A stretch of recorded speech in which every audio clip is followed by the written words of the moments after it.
Last spring, my neighbor and I planted our tomato seedlings on the same weekend. Same variety, same soil, same amount of sunlight. We even bought our starts from the same nursery down the road. By mid-April, both of our gardens looked identical. Two rows of fragile green stems reaching up toward a sky that still hadn't quite decided if winter was over.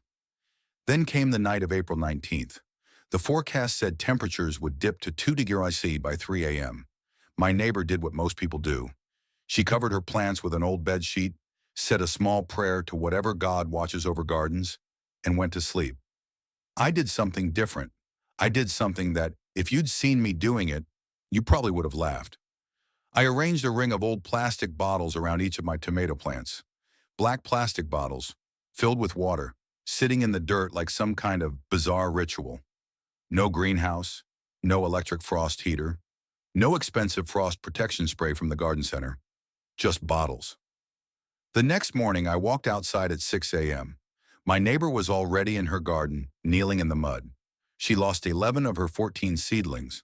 Blackened stems, collapsed tissue, the kind of cellular damage that no amount of care can reverse once it happens.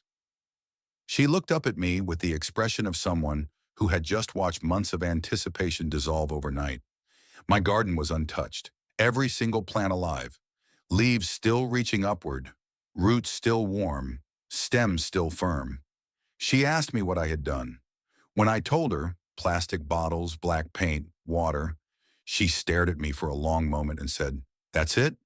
And I said, "Yes, that's it." $3 of spray paint on bottles I pulled from my recycling bin. That is what separated a living garden from a dead one on the morning of April 20th. But here is what I didn't tell her in that moment, because it would have taken too long to explain on a cold morning in a dead garden. What I used that night wasn't a gardening trick. It wasn't a hack or a tip or a life pro move. What I used was physics. Specifically, it was a principle so fundamental, so well documented, so undeniably effective that NASA uses a version of it to protect spacecraft from temperature extremes in outer space. A principle that farmers in the Andes Mountains figured out 600 years ago without a single equation. A principle that the $50 billion greenhouse industry has spent 40 years making sure you never think to apply yourself. By the end of this video, you are going to understand exactly why those black bottles worked. You are going to understand the science well enough to explain it to someone else. And you are going to walk away knowing that the equipment you need to protect your garden from frost for the rest of your life is already sitting in your recycling bin right now. Let's start at the beginning. And the beginning is not in a garden. It's in the mountains of South America, 400 years before plastic was invented.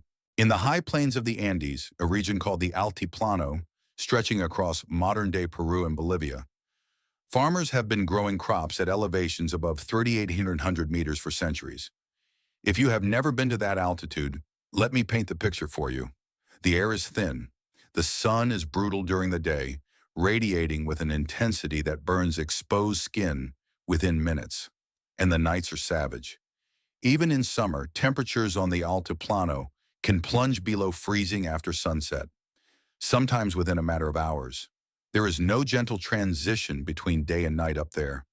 The cold arrives like a door slamming shut. And yet, for generations, stretching back to the Tiwanaku civilization around 500 AD, farmers on the Altiplano were growing potatoes, quinoa, and maize in conditions that should have been impossible. Archaeologists excavating the region in the 1980s found something that stopped them cold. And I mean that almost literally. Surrounding ancient crop fields, they discovered elaborate systems of raised planting beds separated by channels of water. The water channels absorbed solar radiation during the day and released stored heat slowly through the night, keeping the microclimate around the crops measurably warmer than the open air. Some reconstructed versions of these systems, tested by researchers from the University of Wisconsin in the 1990s, showed temperature differences of up to 2 degrees to 4 degrees C inside the channel system versus outside it. At that altitude, that margin is the difference between a harvest and a catastrophe. But the channel systems were large-scale infrastructure. What individual farmers did at the seedling level was simpler, and in some ways even more elegant. They placed dark-colored stones, volcanic rock when they could find it, Because volcanic rock is dense and dark and holds heat exceptionally well, directly around the base of their most vulnerable young plants. Not for decoration, not out of tradition, because they had observed over generations of careful watching that plants ringed with dark stones survived nights that killed everything else. They did not have the word thermal mass. They did not have the equation for specific heat capacity, but they had something just as powerful: a few hundred years of paying attention. This knowledge did not die with the Inca Empire. It traveled. European settlers in high-altitude regions of South America adapted versions of it. Documents from Jesuit missionaries in the 1600s describe indigenous agricultural practices with dark stones and clay vessels of water placed around crops. Though the missionaries recorded these observations with the detached curiosity of people who did not fully understand what they were seeing, the knowledge persisted in farming communities across cold climate regions of the world, not as written science, but as inherited practice. Grandmothers telling daughters, farmers showing apprentices, the kind of knowledge that lives in hands and habits rather than textbooks. Then came the 20th century, and specifically the post-war agricultural revolution that we now call the Green Revolution. Between the 1950s and 1970s, industrial agriculture expanded at a pace that reshaped the entire relationship between human beings and food production. Hybrid seeds, synthetic fertilizers, mechanized harvesting, and for frost protection, the answer became infrastructure: greenhouses, polytunnels, electric heating systems, row cover fabric engineered in petrochemical labs. The message, delivered not through any single conspiracy, but through the quiet economics of an industry finding its market, was clear. The solution to your weather problem is a product you can purchase. There was a brief moment of resistance.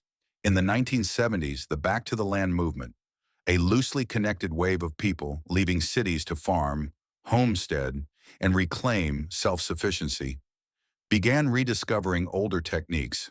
Books like The Encyclopedia of Country Living and publications from the Rodale Institute documented low-cost frost protection methods, including thermal mass, with water-filled containers.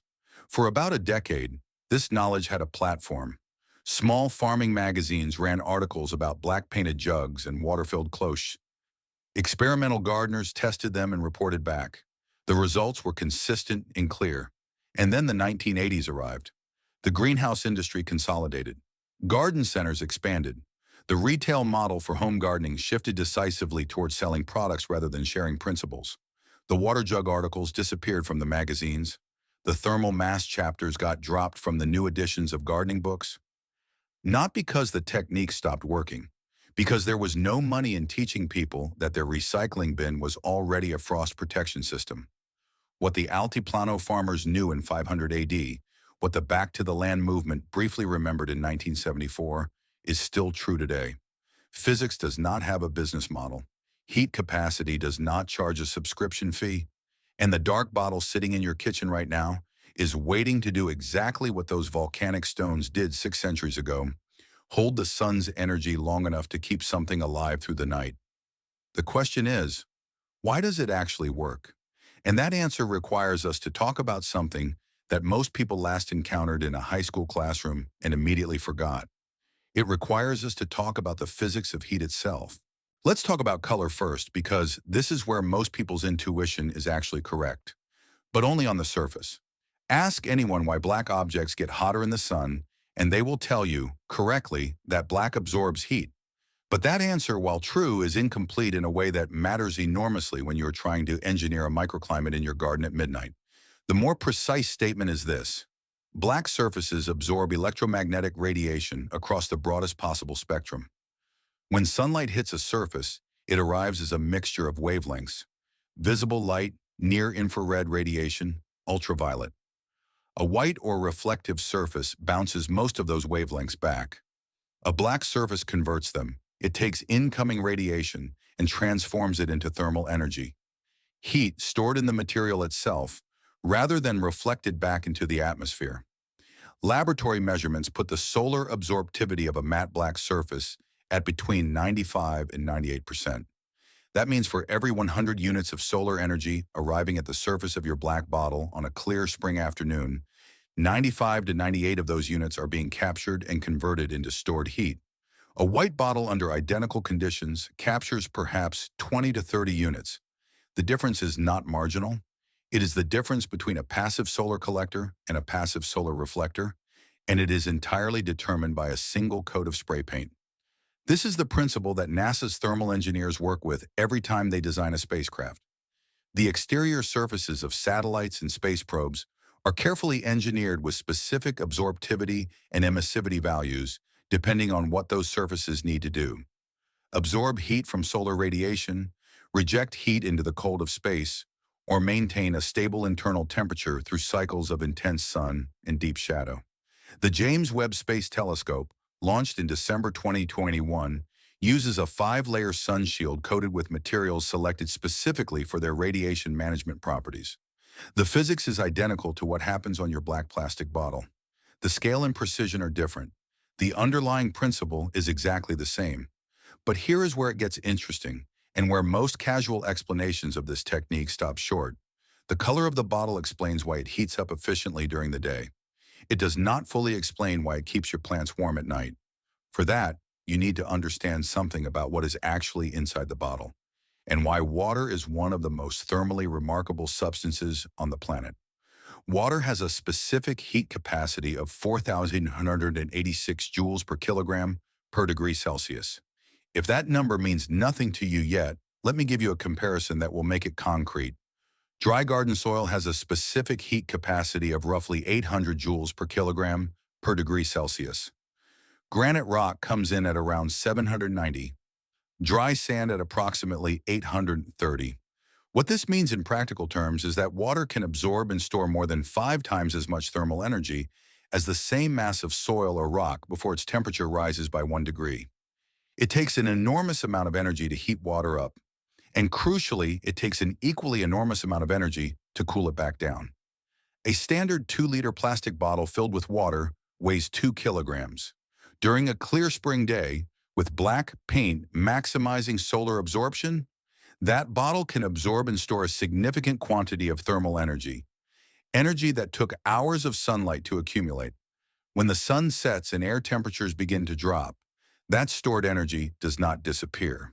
It releases, slowly, steadily, and in all directions, including downward into the soil and outward toward the stem and root zone of the plant sitting beside it.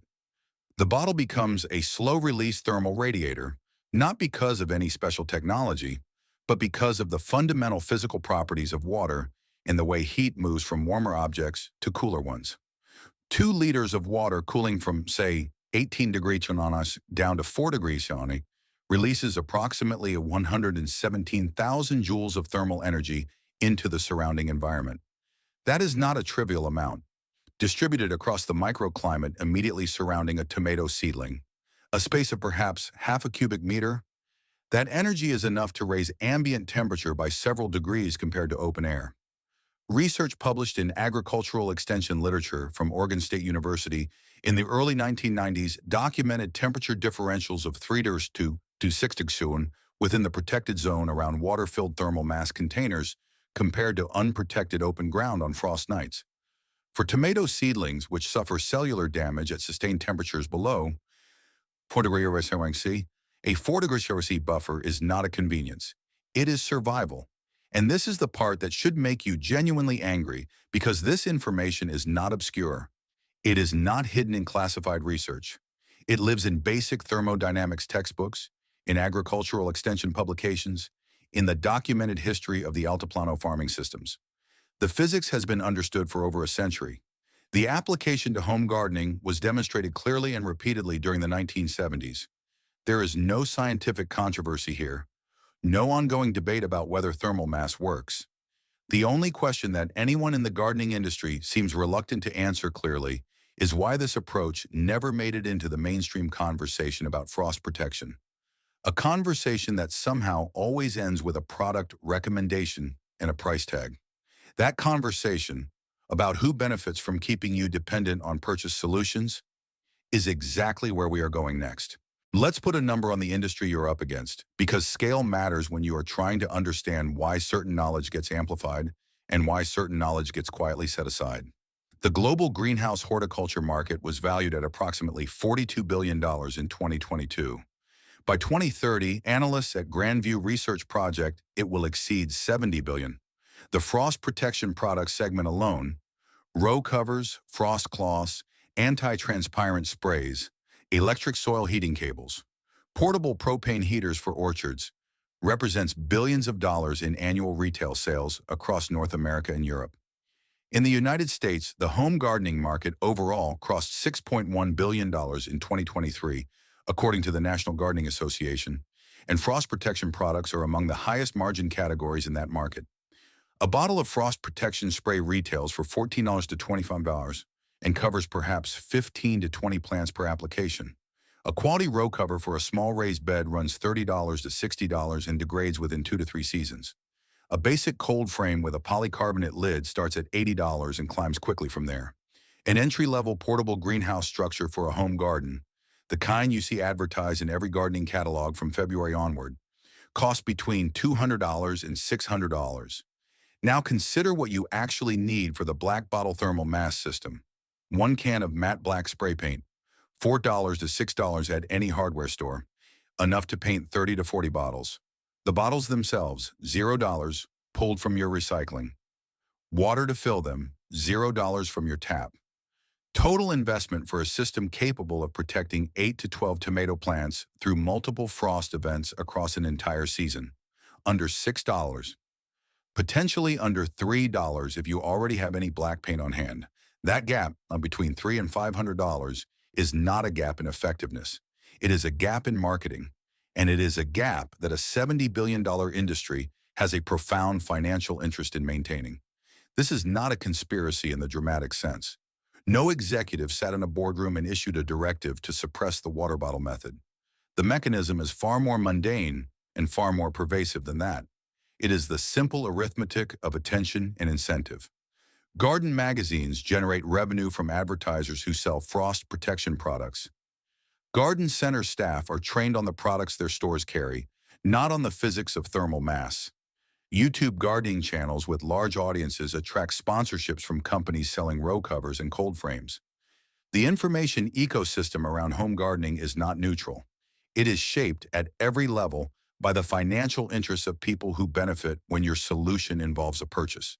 And the result is that the majority of home gardeners in 2024 have never heard the term thermal mass in the context of frost protection.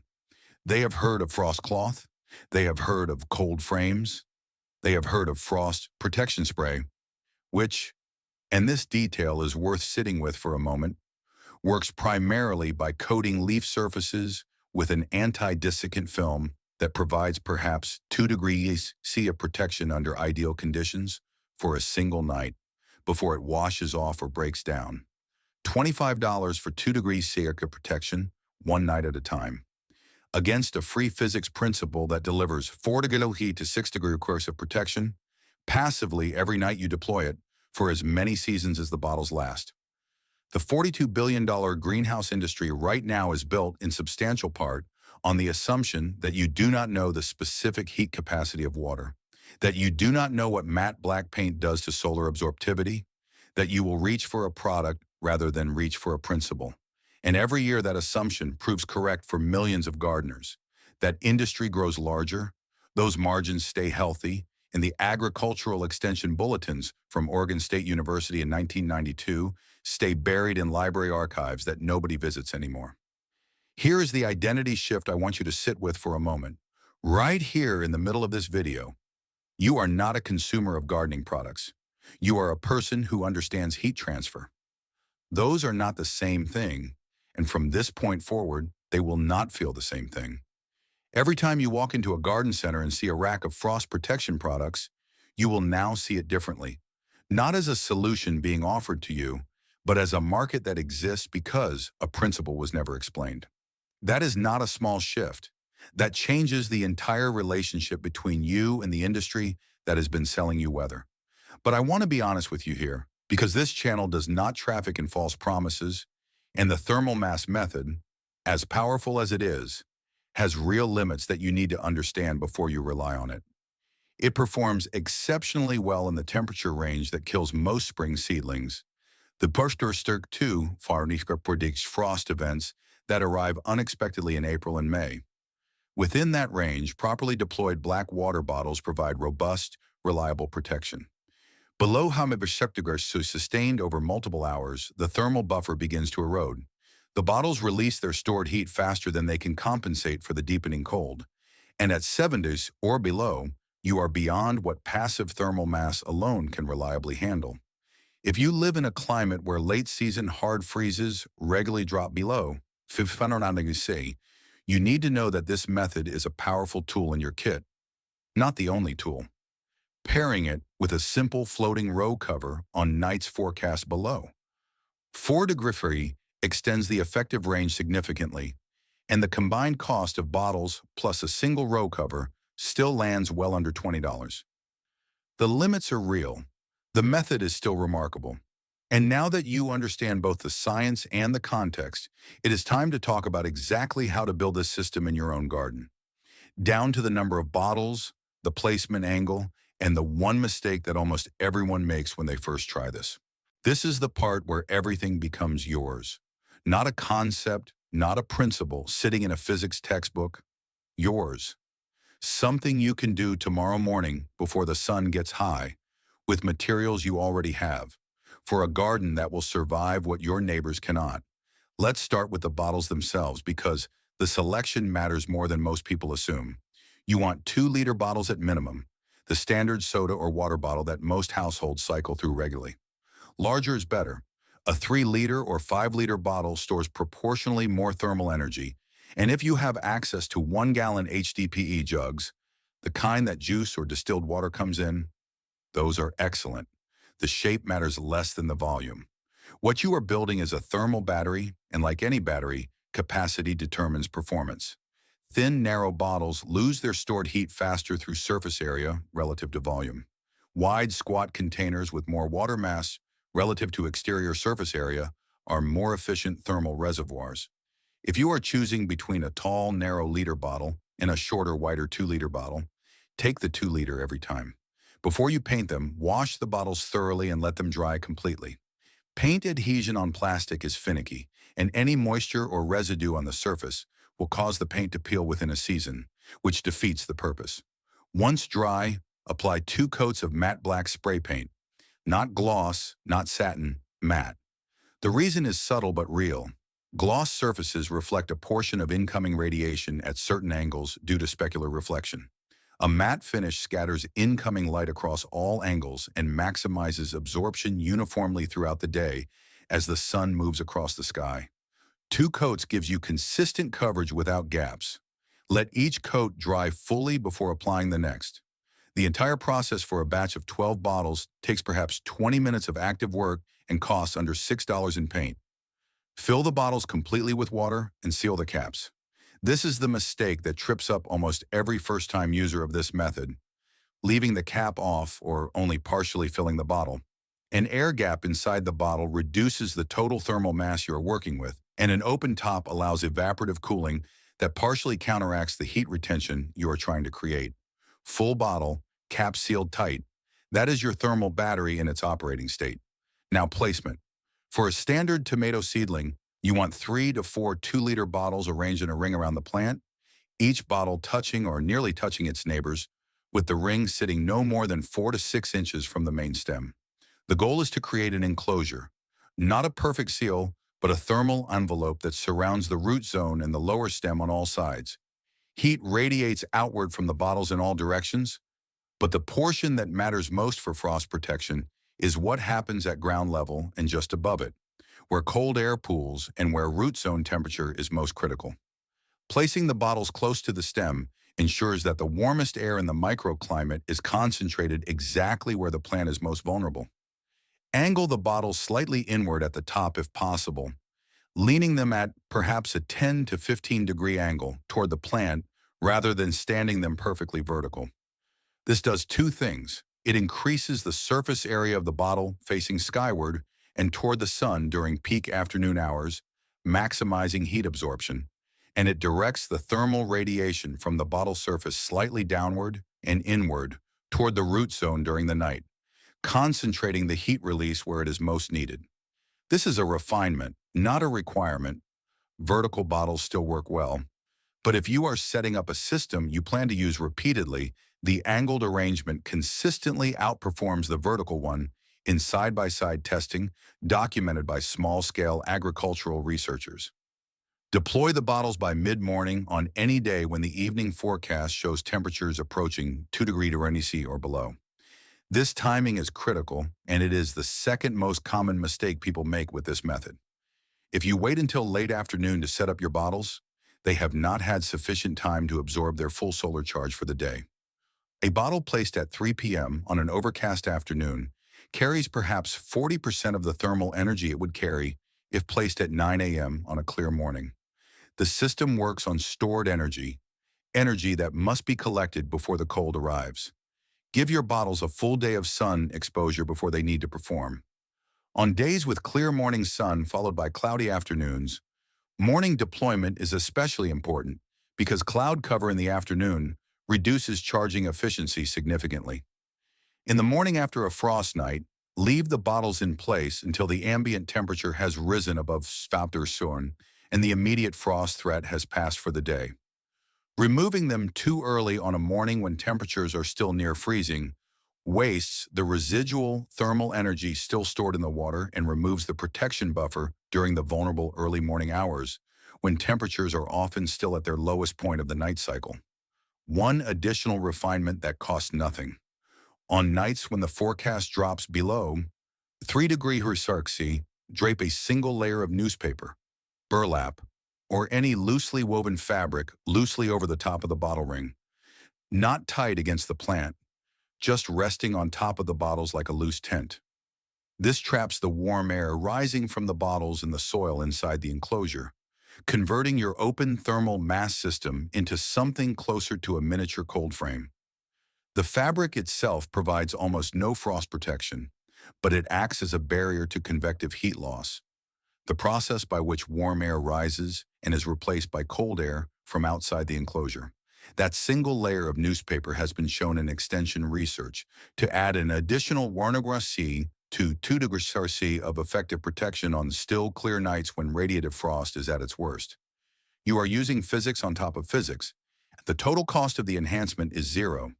The complete system, 12 bottles, 1 can of spray paint, 12 caps sealed tight, arranged in rings of 3 around 4 tomato plants, deployed by mid-morning, supplemented with newspaper on hard frost nights, costs between $3 and $6 depending on whether you purchase paint or already have it. It will protect your seedlings through frost events down to approximately 4 degrees C reliably, and to 5 degrees C with the fabric addition across an entire spring season without any additional investment or maintenance beyond filling bottles with water once and leaving them in place. That is the system. That is everything you need. And if it feels almost insultingly simple, given the physics behind it, that feeling is correct, because the gap between the simplicity of the solution and the complexity of what the gardening industry sells you in its place is not an accident. It is the entire business model.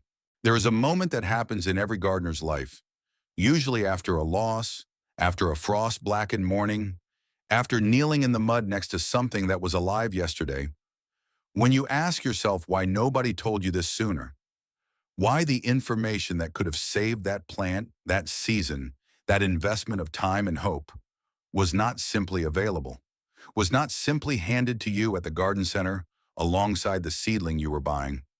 That question deserves an honest answer. And the honest answer is that the information was available. It has always been available. The Altiplano farmers had it in 500 AD. The agricultural extension researchers documented it in the 1970s and 1980s. The physics has been in undergraduate textbooks for over a century. The knowledge did not disappear because it was wrong. It receded because the economic infrastructure of modern gardening was built around a different model. One in which your uncertainty is an asset, your dependence is a revenue stream, and your frost-blackened morning is an opportunity to sell you something for next time. That is the system you have been operating inside. And understanding that system Really understanding it, not just as an abstract critique, but as a concrete description of why you personally did not know about thermal mass in black bottles until today, is itself a form of liberation.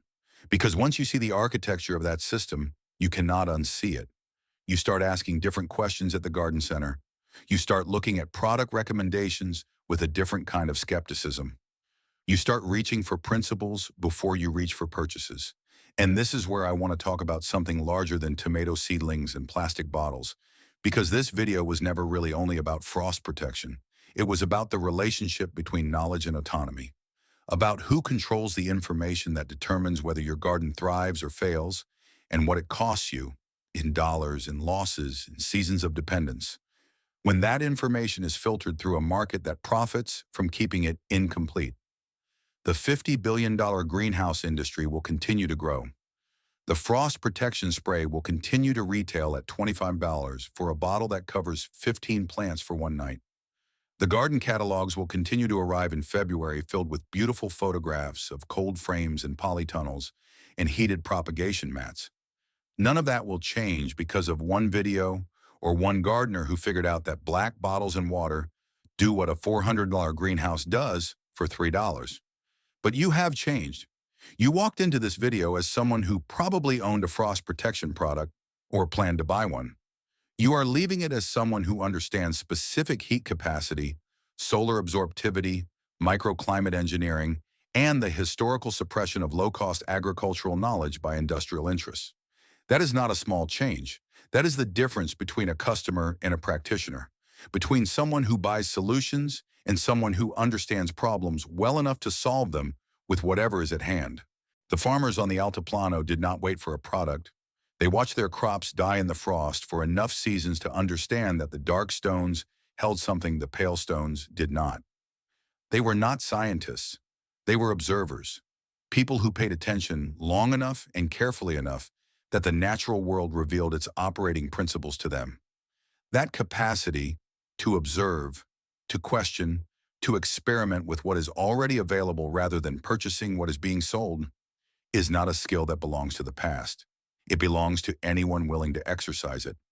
Share this video with one person who gardens, not because this channel needs the numbers, though it does, and we will get to that, but because that person has probably lost plants to frost and blamed themselves or blamed the weather or gone out and bought something that half worked and cost too much. Give them the physics, give them the history, give them the $3 solution that a $50 billion industry spent 40 years making sure they never encountered in a garden center.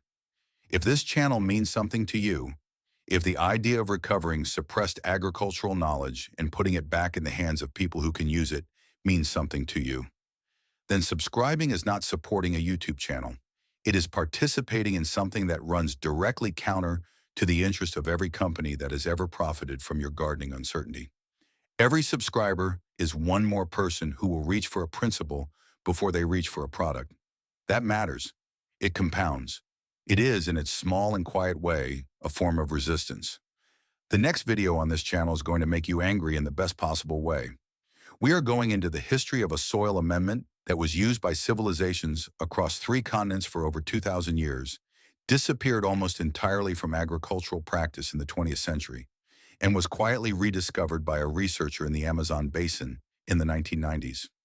A researcher whose findings were largely ignored by the mainstream agricultural community for a reason that will feel very familiar by the time we are done.